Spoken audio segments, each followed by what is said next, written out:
Introducing Rabbi Yeshua Grunstein at 10:30 sharp on a Wednesday morning at the Cholamoid Sukkot, as we zip along with Zoom with the Efradim Shkolel.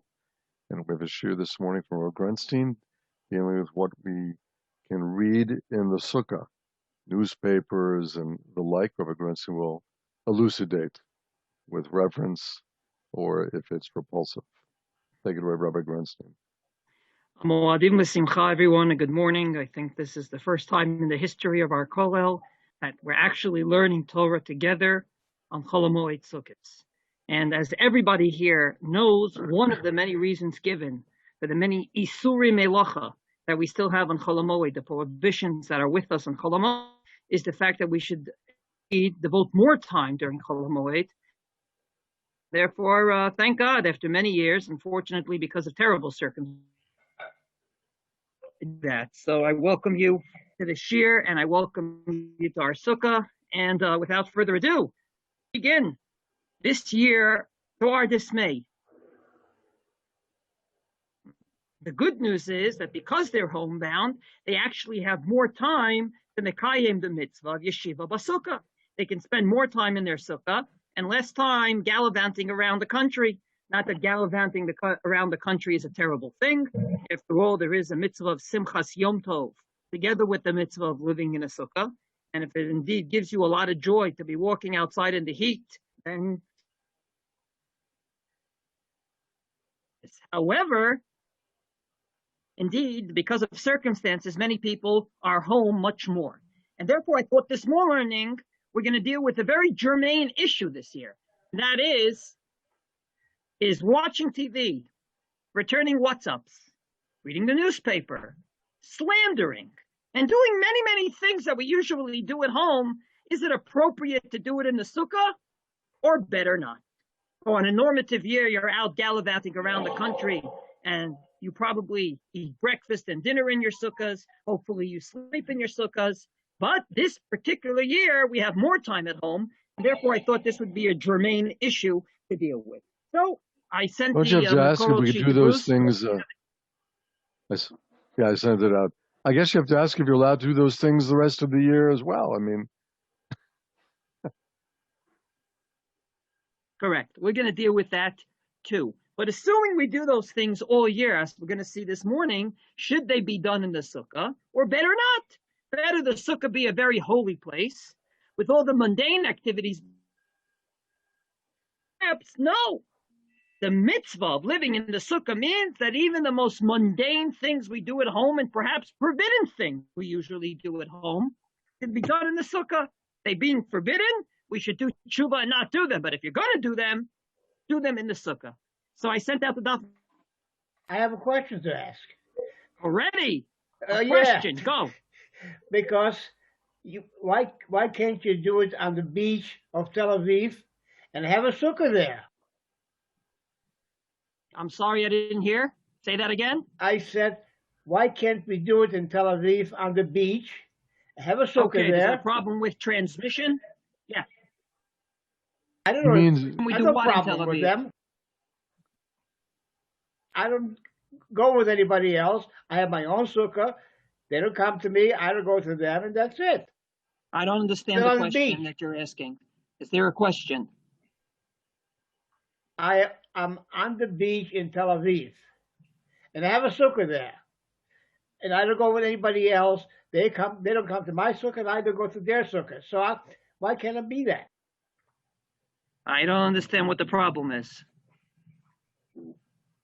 Time. All right. I must have missed it. In any case, let's look at the source sheet and see what we're supposed to do in the sukkah. So the first source on the source sheet everybody knows is the Shulchan Aruch Keitzad Mitzvah Shiva Basukkah. The Shulchan Aruch quotes the Gemara and adds, and I'll just quote the relevant part, Bedar Basukkah Kederech Shudar Beveito B'Shar Yamot HaShana. You should live in the sukkah the same way you live at home all year. So what you always do at home, you should do in the sukkah. What you sometimes do at home and sometimes you do outside, you can do outside the sukkah. But things that you usually do at home, you should do in the sukkah. Rule number 1. Rule number 2, the Rama adds, V'al yaseh shum tashmish bazui basukkah. Don't do anything repulsive in the sukkah. So For that matter, we're going to live in the sukkah by eating there and sleeping there. And the Rama adds, don't wash dishes there. Don't leave dirty dishes there. Don't bring a garbage pail into your sukkah because that's repulsive. So that's the normative things we usually do in the sukkah. Now comes the question. You want to watch a movie in the sukkah. You want to return WhatsApps. You want to speak on the phone. All those things that we usually say, honestly, should not do it in shul or very holy place. Should we do it in the sukkah or not? And here we find a fascinating difference of opinion that I admit it came to my mind a week ago in a 5-minute shir that the rabbi of the Rimon synagogue had its name, Rabbi Sarel gave.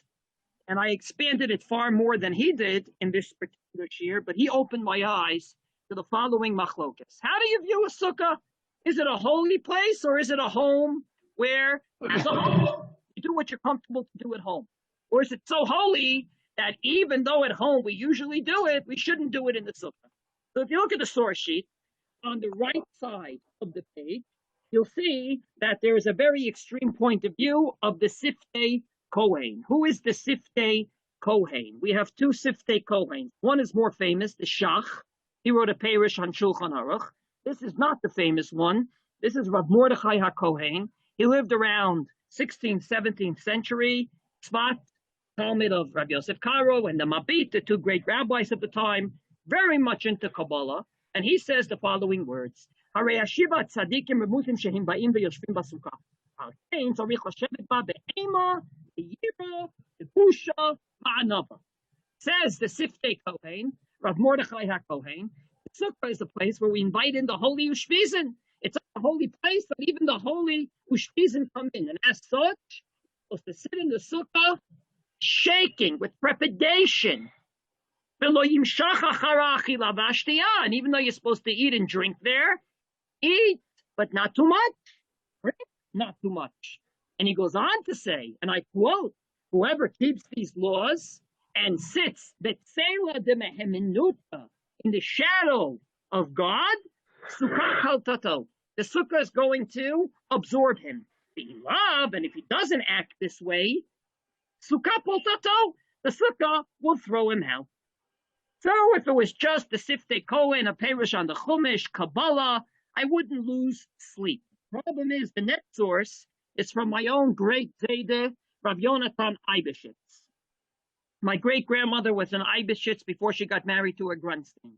So when Rav Yonatan Eibeshitz says something, I'm a bit more concerned. I say a bit more concerned.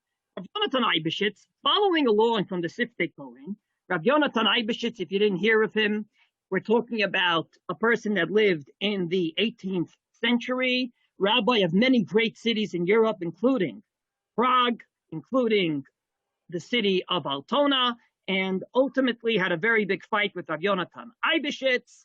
And the bottom line is, he's a very known rabbi, prolific writer, and he says, a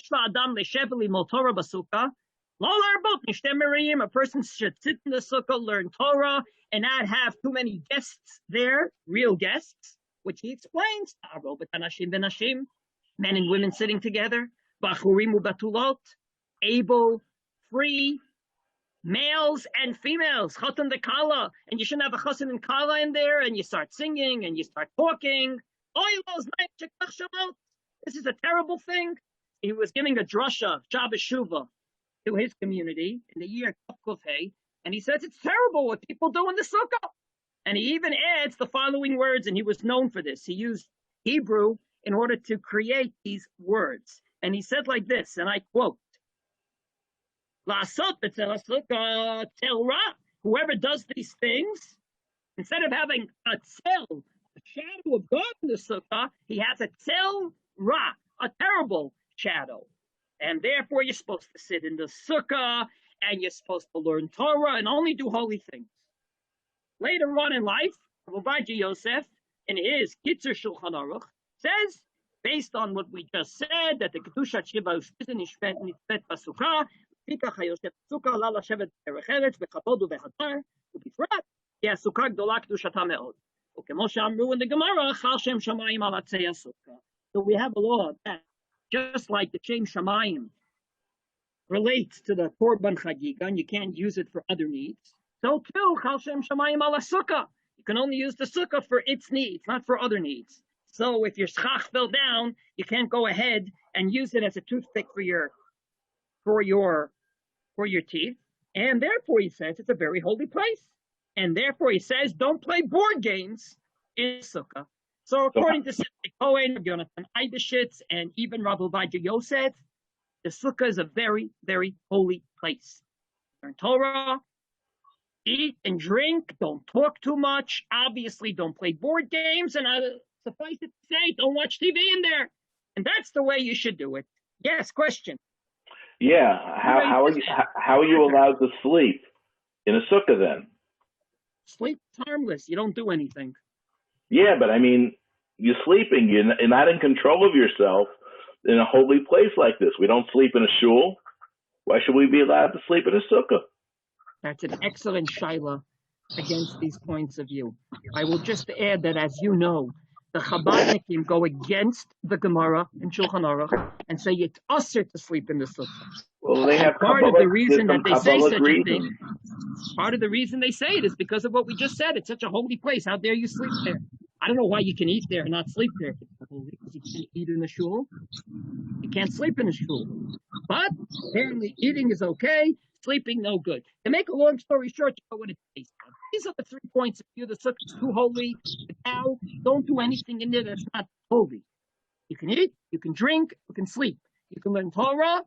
Don't host guests in there. Do not watch TV or movies in there. Definitely don't read the newspaper. Could this be aimed at a target audience where if you don't do these things in your house, for sure don't do them in a sukkah? But if you're used to doing these things in your house, we'll get to it. And you never learn Torah. We'll get to it. These points of view don't agree, Bruce. They say that even though you do it in the house, the sukkah is holier. We don't have a law of Chal Shem Shamayim ala Bayit. And therefore, in a sukkah, you can't do it. The middle point of view is the shlah. The shlah, quoted by both the Mishnah Brura, the Chafetz Chaim in the 20th century, and the Bikurei Yaakov. The Bikurei Yaakov was Rav Yaakov Efflinger. He lived in the end of the 18th century into the 19th century. I would say the great last posek of Germany, because he was the rabbi of the Rashar Hirsch. He was the rabbi of Rav Ezriel Hildesheimer. He died in 1971. He wrote a responsum in which he says that even though you're Mechalel Shabbos, you're not what's called a Mechalel Shabbat Befarhesia. Namely, if you touch wine, then it becomes Amyenam. You're not a goy from that perspective. Because he said in our generation, people make kiddush and go to soccer games. So they're not necessarily saying that God didn't create the world. So he was a very prolific thinker and an open thinker. His first book was called Bikurei Yaakov. Why did he call it Bikurei Yaakov? Take a wild guess. What's Bikurim? First fruits. I mean, things first fruits. So his first book of Yaakov, he called Bikurei Yaakov. The Mishnah Brura quotes it in Hilchot Sukkah everywhere. Anyway, the Bikurei Yaakov quotes the Shlah, and so does the Mishnah Brura, and they both say like this, that because the Sukkah is so holy, it's better not to talk in there too many idle talk. I love his words. Everyone listening? So even though in shul everyone speaks to each other and they speak mundane talk, don't do it in the sukkah. Sukkah holy. Maybe the shul's not so holy. The sukkah's very holy. I love that. In shul, we slander all the time. All right. Sukkah, don't do it in the sukkah. Anyway, I have a question to ask. 1 second, Irving. Let me just finish. He says, even though it's better not to speak idle talk, if you do it in the sukkah. And he goes on to say,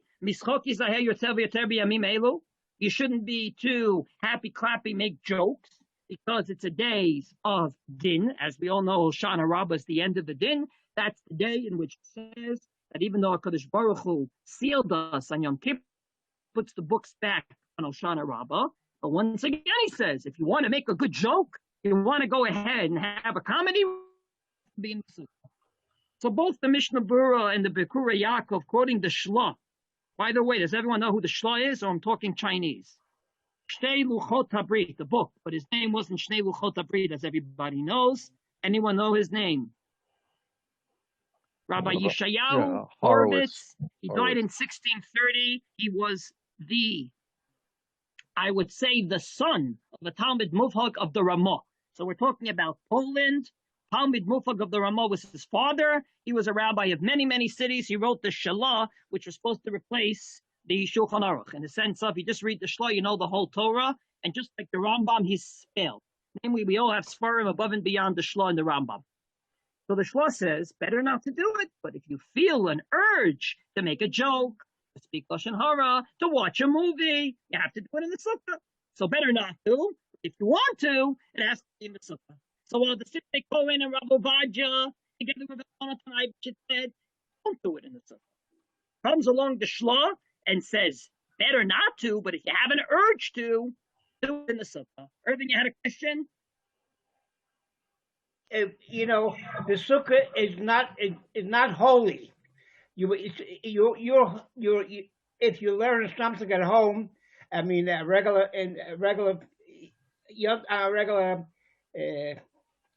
So you can do it anywhere in your house. Same thing in the Sukkah. There's no That's holiness. exactly, There's no holiness in the Sukkah. Irving, that's exactly what we just said. In other words, according to these points of view, the Sukkah is holier than your home, because in the home we don't have a din of Chal Shem Shamayim al Habayit. And because it's holier, only do holy things there, according to the first point of view. According to the Shlah, but if you want to do non-holy things, then you should do it in the Sukkah. Now, just to make Irving happy, because he's about to go ahead and say, I'm about to get a heart attack here. What are you talking about? Let's go to the third point of view. And I'll go to the third point of view, which is what I would call the normal point of view. The Ramah, the same from Mishnah Brura, and I'll introduce it with the following story. I told the story to Dr. Daniel a few days ago when we coordinated the topics of Shir this morning. So I'll tell everyone the story. As everybody knows, there was a 6-day war, and after the 6-day war, one of the most famous holy people in Israel was a one-eyed Willie called Moshe Dayan. We all know how he failed a few years later in the Yom Kippur War, which, by the way, yesterday was the anniversary in the English calendar, October 6th, a terrible war in every way. It totally ruined all our conceptions. To make a long story short, in the beginning of the 70s on Sukkot, there was some sort of a ceremony in the Sukkah of Kfar Etzion, the area where we live, where, as everybody knows, there was hardly anything. And Rav Amital was sitting next to Moshe Dayan. Moshe Dayan comes in with his patch, comes in with his kippah. Dr. Daniel, you heard this a week ago. I'll just repeat it for everyone. He comes in, he sits down next to Rav Amital, and he was a very, very perceptive man. So he said to Rav Amital, tell me, is the Sukkah like a shul or like a house? Rav Amital said, it's like a house. Moshe Dayan said, great. He took up his kippah and he sat there. Gentlemen, that's exactly what the Ramah says. The Sukkah is like a house. Irving said earlier. It says in the simple Ramah, the Shulchan Aruch, we all learn that you want to play Monopoly. You have to do it in the Sukkah.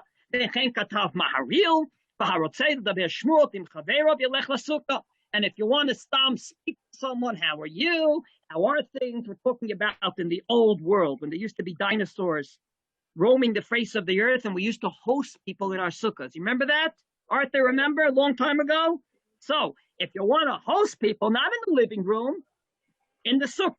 Now, I just want to put a parenthesis here. Obviously, if the sukkah is a place that's comfortable. We're now living in Efrat. Right now, at this moment, the last time I checked, it was 28 degrees. There's going to be a point today that I believe it's going to be very hot and maybe not comfortable in your sukkah. But if you're comfortable in the sukkah, board games, hosting guests, I'll even add, slander, usher all year. But if you're slandering, you got to do it in the sukkah. You want to do an Avera like that, and you usually do it at home, in the sukkah.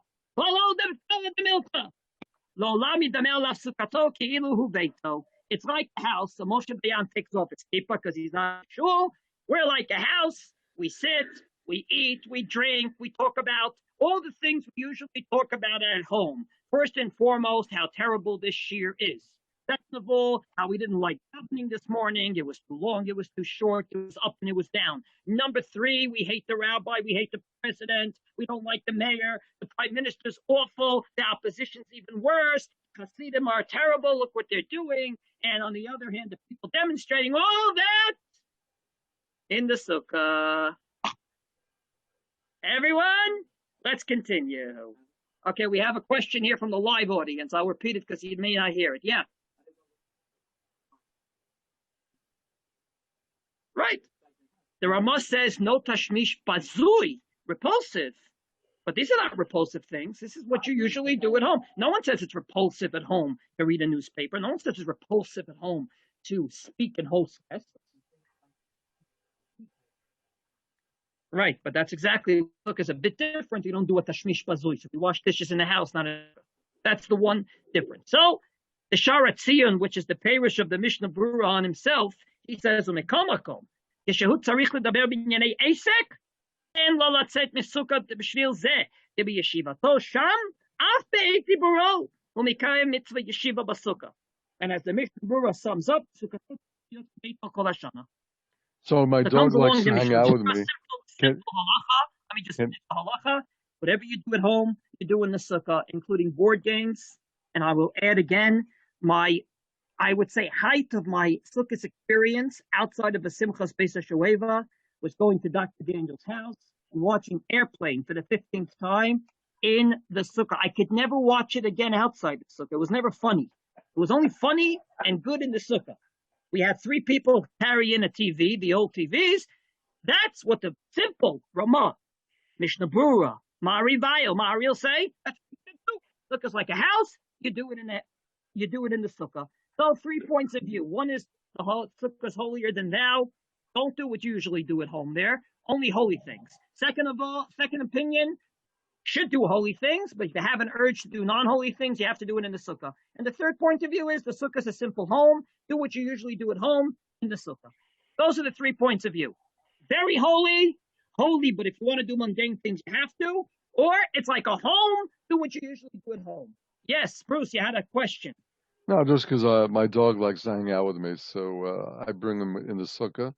I'm not sure, based on this view, of course, some would, and some wouldn't. So, Bruce, you want to bring a behemoth tamea into your Sukkah?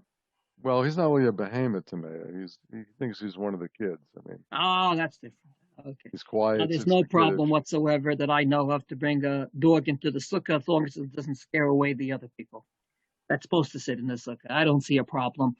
So anyway, we have 3 points of view, and I'd like to explain it based on the following explanation. And again, I heard it from Rav Sarel a few days ago in brief, and I'd like to say it in my own language now. I believe that these 2 points of view are basing on the same Gemara Sukkah, which is one of my favorite Masechtas in the Shas, and it depends how you view a Sukkah.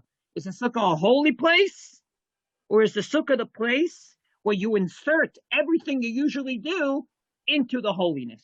And I'll explain what I mean. Turn the page, the second page.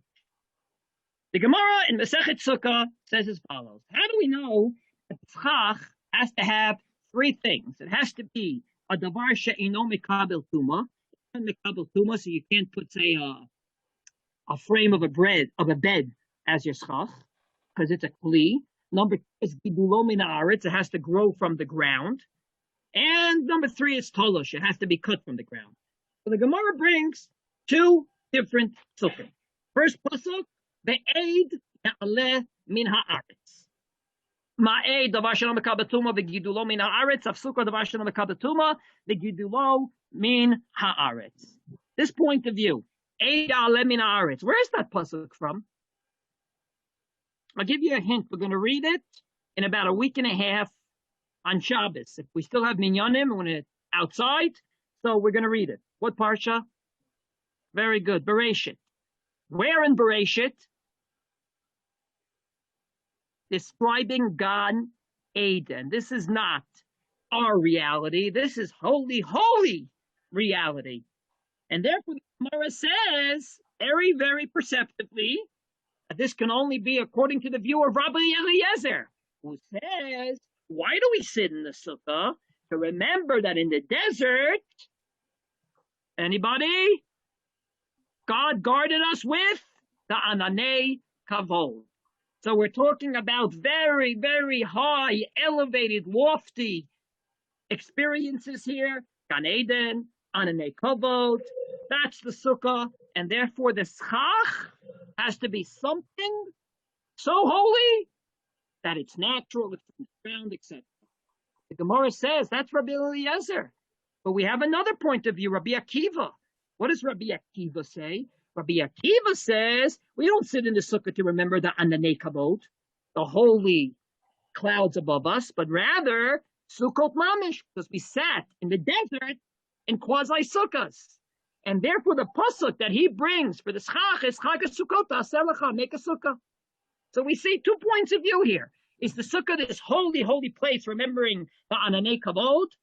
Or is the sukkah a place where we remember living in a sukkah in the desert for 7 days? Is it a home or is it a very holy, holy, holy, holy place? And 2 different psukim brought. And therefore you can understand that based on this, we have 2 points of view for the sukkah. Is it a very holy place? So holy. Don't even do what you usually do at home, or what you even do at shul. Or it's like a home.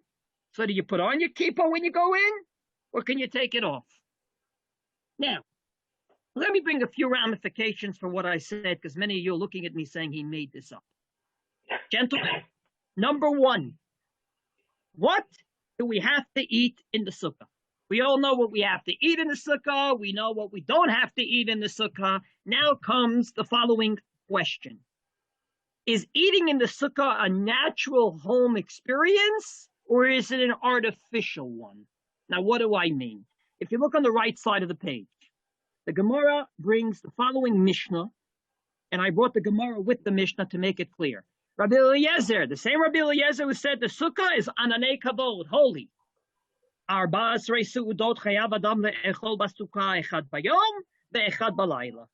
person has to eat 14 meals over sukkahs in his sukkah, because in the time of Rabbi Eliezer, as everybody here knows, they ate a late breakfast and an early dinner. All in all, 14 meals. So if you want to eat the 14 meals in 2 days, you're finished. Why? He says, Heshvu. It says you should sit in the sukkah for 7 days. Madira echad bayom ve'echad balayla, sukkah echad bayom ve'echad balayla. So you have to go ahead and eat 14 meals. Not so the majority point of view. The majority point of view is that you have to go ahead and eat when you feel like it in the sukkah. And if you don't feel like eating a big meal, you want to eat potato chips and apples, you don't have to eat it in the sukkah. It's not an artificial experience of, I got 3 meals in, 14 minus 3, 11 meals to go. No, it's natural, as the Chachamim explain in that Gemara. Madira, in bay achil, in bay lo achil, afsukanami, in bay achil, in bay lo achil. I feel like it, I have to eat in the sukkah. I don't feel like it, I don't have to eat in the sukkah. No one forces you to go in the sukkah. It's a natural home experience. You don't feel like dinner tonight? Don't eat dinner. According to Rabbi Eliezer, no choice. It's an artificial experience. You have to eat 14 meals. Natural, whatever you do at home, do in the sukkah. I want to suggest this is representative of their points of view. Since Rabbi Eliezer said the sukkah is so holy means there's rules and regulations. What you do with holy things. What do you do with holy things? Like eating matzah. You eat it, kazayit, properly, leaning. So too in the sukkah, artificial. You artificially mekayim the mitzvah by eating 14 meals. You better have a tally on the wall. How many you got left? According to Chachamim, no, the sukkah is like a home. So whatever you feel like at home, you do. I feel like eating, I eat. I don't feel like eating, I don't eat. I feel like coming to the table, I do. I don't feel like coming to the table, I don't. So outside of Shabbos and Yom Tov, where we have to eat either 3 meals or 2 meals, comes along Chachamim and say, that's what you do in the sukkah, natural. So, comes along these 3 points of view and say, look, how do we do a sukkah? If it's like Rebbe Eliezer, Ananei Kavod, it's a very holy place. Only do holy things in there. But if it's like Sukkot Mamish, like they lived in the desert, so it's like a home. If it's like a home, do what you usually do at home in the Sukkah. You feel like eating, you eat. You don't feel like eating, you don't. And vice versa. And vice versa. You usually go ahead and you watch movies together as a family. Do it in the Sukkah. So these are the two ways of viewing the Sukkah. Is it such a holy, holy, holy place? Or is it like a home, which of course has holiness in it? And we're going to get to that in a moment. But what you naturally do at home, naturally do in the Sukkah. Now, I'll bring you another ramification. Here's the other ramification. Bottom line, we read Kohelet on Sukkot. I don't think there's anyone in the world that looks forward to reading Kohelet anytime. It's a depressing Megillah, and especially during our time of happiness. Now, why do we read it on Sukkot? Many different reasons given. The Ramah says, indeed, you read it on Shabbos Chol HaMoed, but if the first day of Yontiv is Shabbos, you should read it on the 8th day. In Israel, we don't have an 8th day of Sukkot. It's Shmini Atzeret. We don't sit in the Sukkah on the 8th day. Therefore, we read it on the first day. So, comes along the Magen Avraham and explains, why do we read Kohelet? What's the idea of Kohelet? Says the Magen Avraham, Kohelet is, anyone ever hear of an oxymoron? What's an oxymoron? An oxymoron means you say a sentence. The sentence is a sentence that goes ahead and makes no sense. So, indeed, the two parts of it, the phrase you use, makes no sense. Can anyone give me examples of that? What about social distancing? Social means being together. Distancing means being apart. Found, missing. Open, secret. Small, crowd. Or fully empty. These are oxymorons. So, comes the Magen Avraham and says, it's our time of happiness. And it says in Kohelet, what happiness worth? Therefore, we read it on Sukkot. That's an oxymoron. Now, there were two great Gedolim that had a machlokas about what this means. The two great Gedolim were Talmidim Muvhakim of Rav Yisrael Salanter. This was the first generation of the Musar movement. One was called Rav Itzele Petterberger or Rav Itzele Blazer. He was a great, great Talmid Chacham. He wrote the book Pri Yitzchak. His years is the years 1837 to 1907. We're talking about already 20th century. And he said, this is why we go ahead and we read Kohelet on Sukkot. This is brought in the book Leket Sichot Musar by Rabbi Isaac Sher, who was the Rosh Yeshiva of Salabot. And he said, this is why on Yom Kippur we sat in shul or outside this year, and we said we're no longer going to do this, and we're no longer going to do that, and we're no longer going to watch TV too much, and we're no longer going to waste our time too much, and we're no longer going to eat too much or drink too much. And you know what happens. A few days go by, and you get to Sukkot, and you may have this out-of-a-body urge to go ahead and to continue to do all those things. So comes along Kohelet and reminds you, all the mundane things on earth is hevel havalim, useless. Just in case you forget, riches, food, drink, real estate, all hevel havalim. That's how you maintain simcha. Simcha means standing before God, doing holy things. Okay? Staying away from the hevel havalim. However, Rav Isaac Sher in the same book, Leket Sichot Musar, a page later, comes along and brings a totally different view of another Talmid Mufak of Rav Yisrael Salanter, known as the Alter from Salabotke. The Alter of Salabotke, Rav Natan Tzvi Finkel. Salabotke, I remind everyone, was a great, great yeshiva, eventually founded a branch in Israel, today known as Hebron, because it started in Hebron until the massacres in 1929. Incidentally, all the people I mentioned, Rav Isaac Sher, who wrote the book, Rav Itzele Petterberger, and Rav Natan Tzvi Finkel, all made Aliyah to Israel when it wasn't in fashion. When it wasn't in fashion, we're talking about the beginning of the 20th century. So Rav Natan Tzvi Finkel explains as follows. Why do we read Kohelet on Sukkahs? Because Kohelet gives us great happiness. We take all the Hevel Habalims and we make it into a mitzvah. Imagine, why do you eat and drink on a Wednesday? You're hungry. You eat breakfast, you eat dinner. Comes along Sukkot, it becomes a mitzvah. You make a leishev basukah. You say asher kidishanu b'mitzvotav to eat. What else is Hevel Habalim? Watching a movie? Yeah, all year watching a movie. It's just watching a movie. On Sukkot, you're doing it in the Sukkah. You're mekayim a mitzvah. As a matter of fact, many Rishonim that say this is not the general minhag. This is the minhag of my Rebbe Rav Lichtenstein Zecher Tzadik Levracha, following the Gra and many Rishonim. You don't make a bracha leishev when you're about to eat. You make a bracha leishev when you come into the Sukkah. I'm about to return emails. I say leishev basukah. Comes along Rav Datan Tzvi Finkel and says, Kohelet makes us so happy. He says everything Hevel Havalim, and then we come home and we elevate it.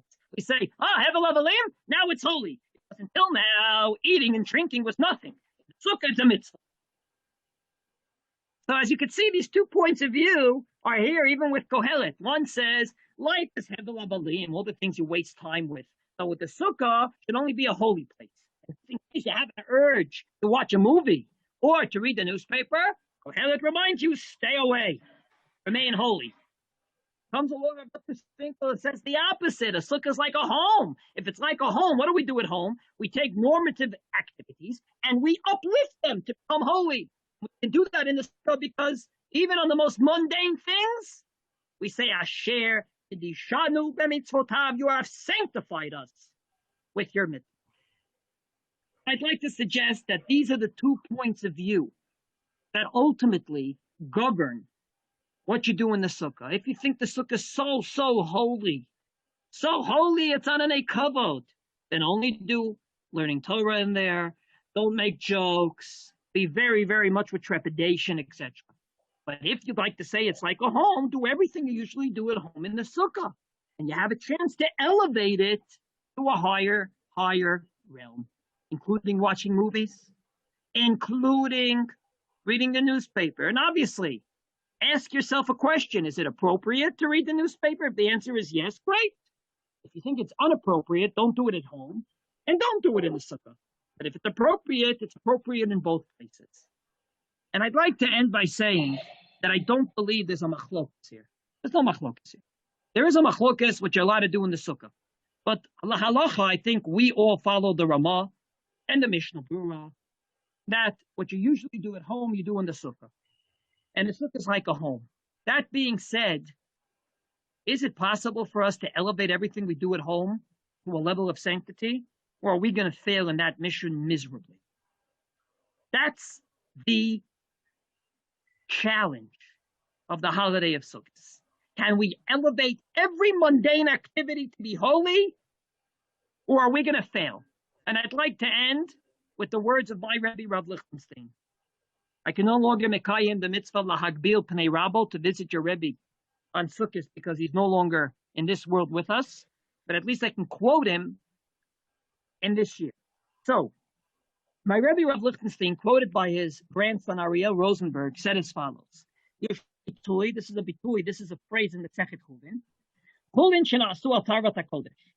Mundane meat, which was done in a holy way. What does that mean? We have korbanot. There's rules and regulations, how to eat them, how to prepare them, how to sacrifice them. And then we have meat that we do what we want with them. We put them on the barbecue, we put them in the oven, and we put them in water, and we do what we want.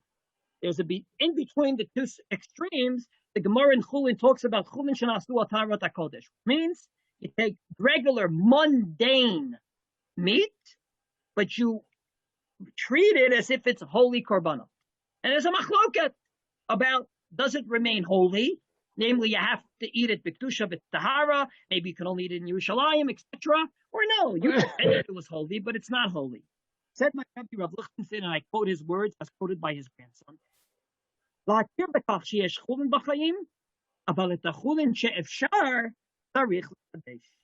We all have to acknowledge that life is not only about holy things, it's also about mundane things. But when possible, and when available, we're supposed to take the mundane and make it holy. And then my Rebbe, Rav Lichtenstein, said so 22 years prior in a beautiful Friday night speech. He said, we have two books in the Torah that end with the words very similar. The only difference is, take a look, the location. End of the book by Yikra ends with Elam HaMitzvot, Hashem et Bnei Israel, Har Sinai. These are the mitzvot commanded in Har Sinai. Very similar. End of Bamidbar. Ele HaMitzvot, words, are VeHaMishpatim, added, Asher Tzivah Hashem b'yad Moshe b'nei Israel, be'arvot Moav al Yarden Yerecha.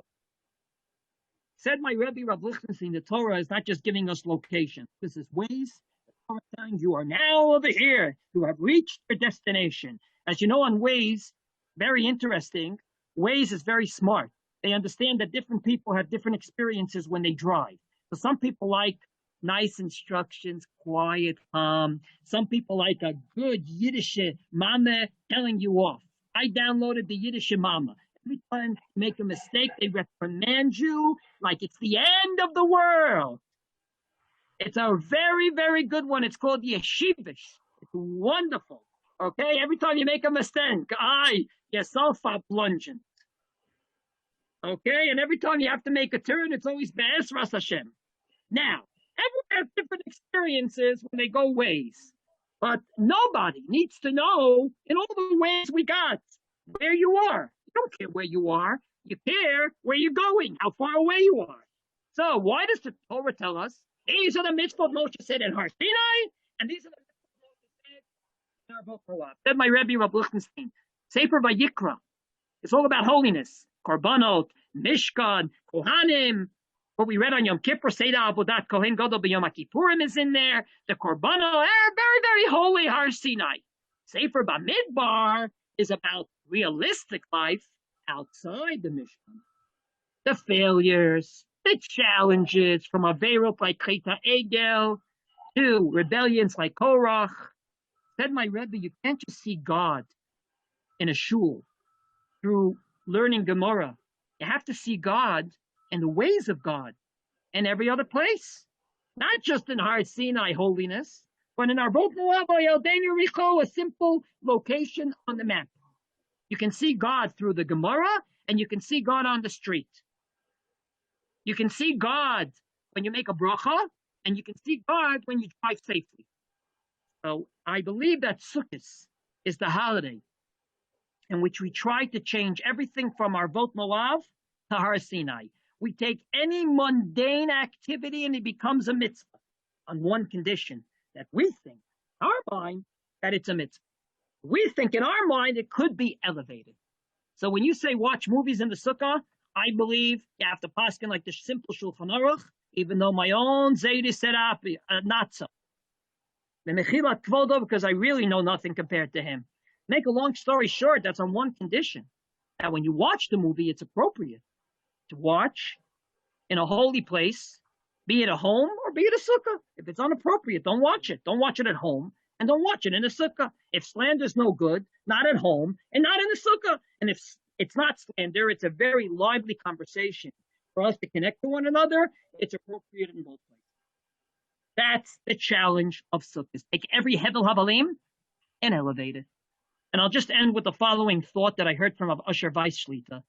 You know that on Sukkahs, we don't do just Nisuach Yayin. Yayin, very holy. We use it for Kiddush, Havdalah, Smila, even at a Pidyon Ben.